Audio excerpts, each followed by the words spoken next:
Oh, hey! Welcome to Katie in the Morning. I'm Katie Page, the Director of Member Relations at the National Association of Healthcare Assistants. I've been a certified CNA for 15 years in the state of Iowa, and personally, I know that our lives can get busy when we're at work. We're constantly moving. We've got baths to give, meals to hand out, ADLs, plus the nurses asking us to do extra things, restock the supplies, that sort of thing. So sometimes we don't have the chance to ask the questions that we want to ask on a daily basis. So I put a question out there to CNAs from all across the nation. If you have anything that you want to have answered, you can send me letters. It's called Letters to Katie, and I will give you advice or answer those questions for you. I had a rather large response to that, so I have a few of those questions here with me today that I'm going to answer for you guys and kind of address those issues that need to be addressed right now. So our first question comes from Peter Sullivan, and he is from South Bend, Indiana. And Peter asked, honest question, do you think just about anyone could be a CNA? Is it something that requires a special skill, just asking for opinions? Oh, Peter, that is a loaded question. It's been said that it takes a special person to do this job and that not everyone can do our job. First of all, professional CNAs don't look at it as a job. We look at it as a career. And the truth of the matter is, yes, anybody can be a CNA, but it takes a special person to be a good or great CNA. Some of the special skills that are required in that category alone are patients. I'm not talking about your residents. I'm talking about personal patients. These people come into the homes, into the facilities, hospitals, hospice, assisted living, skilled care, and they literally lose everything outside of that 8x10 room. Anything they can fit into that room is what they bring with them. And personally, I think it is our duty to accommodate to them and let them go on their time frame rather than ours. When you have 12, 15 residents assigned to you, that can be a very, very hard thing. But as you gain that experience and that knowledge to that person's routine, there are ways that you can allow them time to do the things that they want to do in the time that they want to do it and still get your assigned tasks done. The next thing that is required to be a great CNA is a positive attitude. When you hit that time clock, before you even slide your time card in or push those numbers, you have to think to yourself that this is your 8 hours to shine. This is your 8 hours to make a difference in somebody else's life. They're not here because they want to be. Well, some of them are. I've ran into a couple residents who have signed themselves into a skilled facility or a long-term care facility, so they're less of a burden on their family. But those are very far and few between. What we're looking at nowadays is people coming in on short-term care plans to be rehabilitated from surgeries in the hospitals. That's your main skilled people. But there's also people that come into the home to stay there for the rest of their lives. One of the ways that I look at it is they didn't come here to die. They came here to live until they die. And that's where that positive attitude comes in. You may be the last person that somebody sees ever. I mean, you don't know what's going to happen in the 8 hours that you're there or the 12 hours that you're there. So you really need to put that effort forward to make that each specific resident have the best time that they can in the time frame that they have left.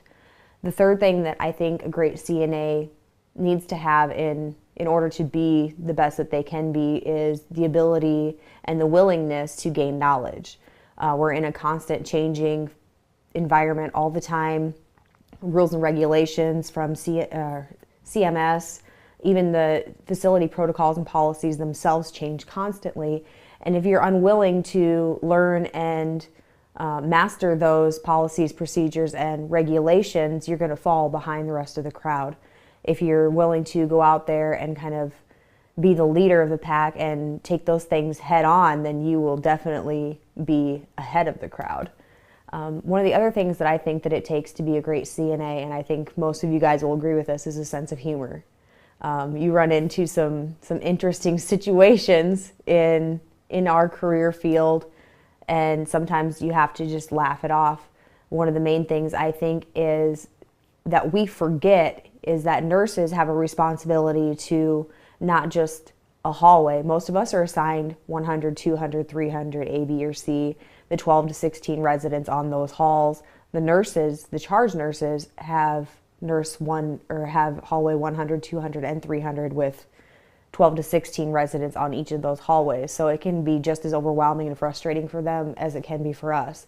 And unfortunately, CNAs, majority of the time, are the scapegoat for that frustration. I don't think nurses, most of the time, do not mean to take it out on us personally, but we're just the person that's there at the wrong time, in the wrong place, especially if they're having a bad day.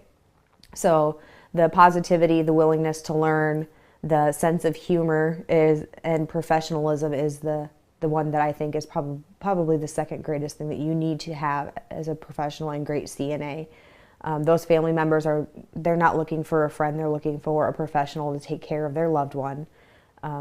These people, majority of them, have their own family and their own friends, but they need someone that is an expert on their care plan, how they like things and when they want things. So that is my answer to your question, Peter. The second question that we have comes from Brandy Anderson, and she is from Shelby, Montana. And she said, so what do you do when you have an aide that uses not okay language in front of your residents?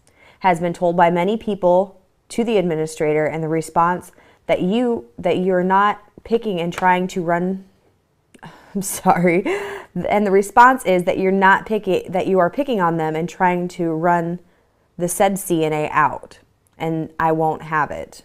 That's what the administrator said to her. What do you do? I love my residents and my job, mind you. I think that comes down to the professionalism that we were just talking about with the last question. CNAs need to hold each other responsible as much as the DONs, administrators, and charge nurses do. If you see something that's going on with your residents and you're there in that moment, don't be afraid to step in and say, hey, it seems like you need a little break, let me take over, and you can go cool off. Or just remind them that these ladies and gentlemen, in their time, in their prime, they did not allow each other to speak that way in public. And it's very disrespectful to do it now, even especially since some of them won't be able to speak out for themselves.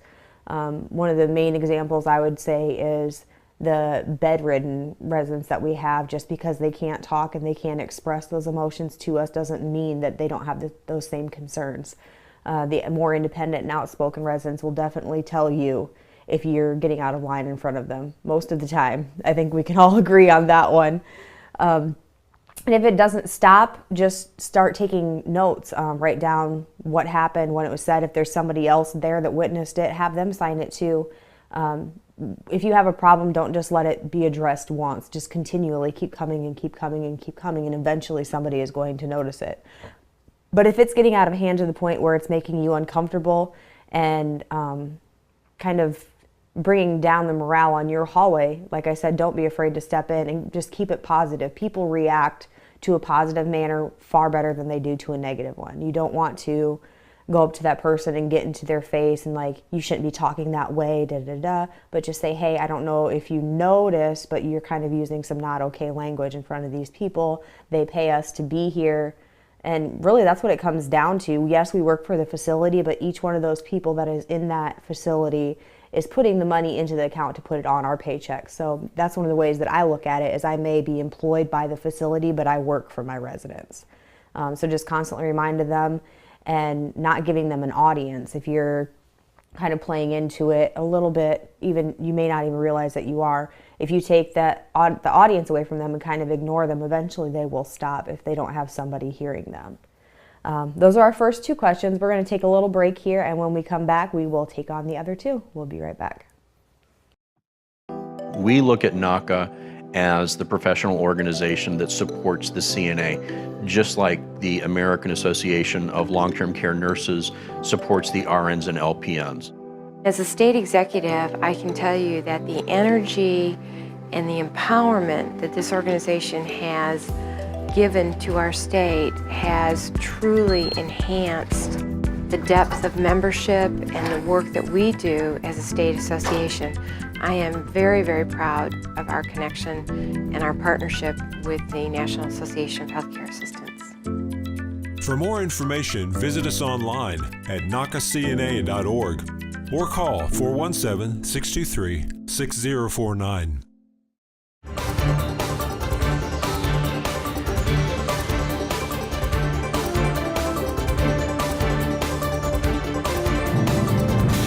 Tune in to CNA TV every Friday at 3 p.m. Central Time for long-term care news with Dane Henning. Welcome back to Katie in the Morning. We're going to take on our third question, and this comes from Lashana Bagwell, and she is from Greenville, South Carolina. Why does it seem like the lazy CNAs get praised and those of us who work our butts off do not? Well, this goes back to what we were just talking about, the negativity and the attention. People who react in a negative way often do it in a larger scale than the people that react in a positive way. They're also the ones that are going to make a disruption in the home, so they're the ones that get addressed first. Another way to look at it is administrators, DONs, charge nurses have all taken classes on mentoring. They have to be able to interact with other employees in the building and coworkers as well. So they've been taught and drilled into their head to reinforce negativity with positivity to try and change that person. Like I said, people react to positive reinforcement way better than they do with negative criticism. As preceptors, we're taught to come at things as sort of like a bypass. If somebody's doing something that you don't feel is right, you just kind of step in and say, hey, I noticed that you're doing this. That's a great job, but let's try it this way, or you might want to try this way. That's what administrators, DONs, charge nurses, ADONs, they're all taught to.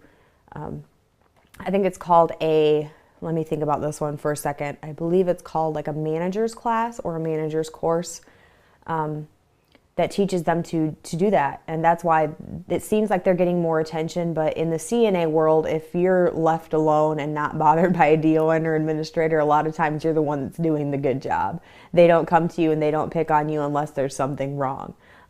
That's really not the greatest scenario that we want, but unfortunately that's just the way it is. And it's not going to change unless CNAs themselves change it. I mean, we're 90% of the frontline caregivers in the facility, and if we don't speak up and say, you could go to, on that note, you could go to your administrator and DON and say, hey, I have an idea, I'd like to appreciate or acknowledge the CNAs that are doing a great job. Could I work with you on this? Or bring them a specific idea of like gift baskets or cards, or even just having their name posted somewhere in the facility saying this person's doing a great job. Eventually those negative people that are constantly getting that attention from them, that attention is going to get pulled away because they're seeing all this positivity around the facility, and they're going to strive for that. They don't reach for a bar unless there's one set, in the simplest words.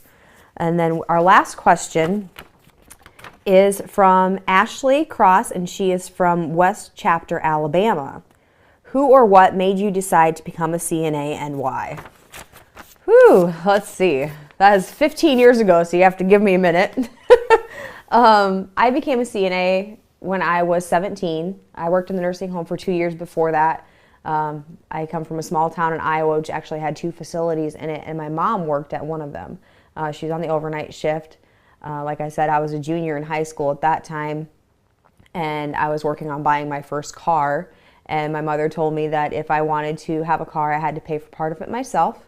So I went to the dietary department at the local nursing home, and I was working in there. And it was actually our director of nursing that came to me and told me that, she said, Katie, you're in the wrong department.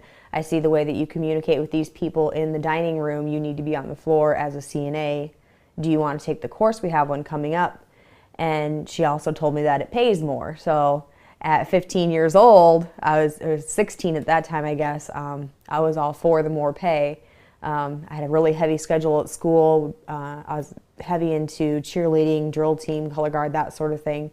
So I started working the overnight shift when I became certified. And it was really just my groove. I fell into it. It was perfectly in place. Just like a social butterfly experiment, I guess you'd call it.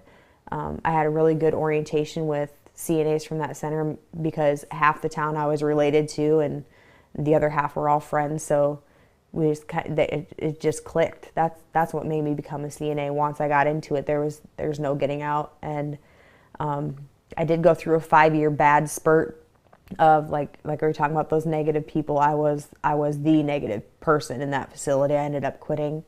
And then my roommate asked me if I wanted to come work At this time, I was 18 and living with her. That time, if I wanted to come work at the facility that she worked at in about 15 minutes away in a surround, or a suburb, I guess you call it, of the town. And so I went there, and once my negativity just fumed at that facility, and it kept up for years. I left there probably 2 years later into the new facility. My DON kind of pulled me into her office, and I was ready for the red slip, like, pack your stuff and get out, you're done. Several write-ups for negative attitude, showing up late, not being in uniform. If there was a new CNA starting and I didn't like them, they didn't stay there very long. I worked the 3 to 11 shift, so at 5 o'clock, all the business managers were gone, and me, my best friend, and my cousin pretty much ran the 3 to 11 shift. And if we didn't like you, like I said, you weren't there very long. Either you quit or we found a reason to get you fired. And then finally, my DON pulled me into her office and said, you have a great leadership skill inside of you, you're just taking it in the wrong direction. So she introduced me to NACA and sent me to the preceptor course in Des Moines, Iowa. And that was the first time I ever saw Lori Porter talk in person. And I remember sitting there and watching her, and I said, I want to be her. Like, I don't want to work with her. I don't want to learn from her. I want to be her. She's such an inspiration. I left that class and never looked back. Became a certified preceptor in the facility, leadership team captain at that facility, restorative aid, med aid, and then I served on the Iowa Steering Commission for CNAs, and then the National Steering Commission for NACA. And now here I am 15 years later working for the National Association of Healthcare Assistants and putting my heart out there to CNAs across the nation to try and help them change their jobs into a career as well. So that's kind of that's actually, you won't believe me, but that's the short story, the short answer to that question. If you guys have any questions or anything that you'd like to share, you can send it to the CNAs for Quality page. Go on and friend me on Facebook, and I will add you to CNA for Quality's page. You can also send it as a message on the National Association of Healthcare Assistants Facebook page. Or if you visit the website at www.nahcacna, that's NAHCACNA.org, in the bottom right corner there is a peer chat feature, which if you click that, a box will pop up and you can send a message in real time, and someone from the office will, if we're on, we will get back to you immediately, and if not, we'll send you an email back.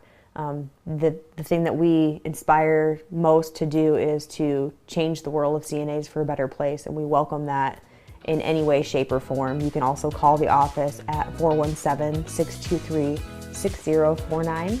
I thank you guys for joining me in the morning for Katie, and I will see you right back here tomorrow.